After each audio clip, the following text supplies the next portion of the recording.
How to use redirects in Squarespace. In order to do that, first head over to your actual dashboard into your website.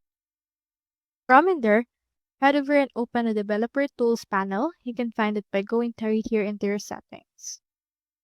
Now into this part, you can click onto this Developer Tools, scroll down or look for URL mappings. Click on this. And after that, you can see in here that we have in here a text field. So you can just input right here that you can actually add in here a text field and followed by URL. To enter your old URL, so for example, let's put in here squarespace.com/intro. So this is just an example. For example, this is actually my homepage. This is the old URL.